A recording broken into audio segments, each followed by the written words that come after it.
जय जगन्नाथ सांग मैंने आशा करछि आपण माने भलरे थिबे। तो देखंतु मु रेडी हे सारछि कोन पय ना आज आमे जीवा शॉपिंग पई आगो को आछि सावित्री अमावास्या। देखंतु भौणी सो पिला माने रेडी हे सालेणी आमे गाड़ी रे बसिलु आ देखंतु बे आमे बाहरिबा।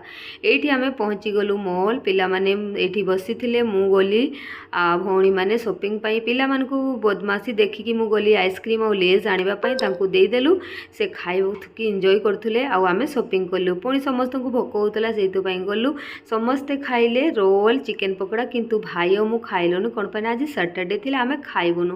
तापरे आमे आसी गलु घर को देखंतु पिला माने एठी समस्ते मस्ती करचंती कोन पय ना बे समर वेकेशन तो फुल छूट अछि तांको पय।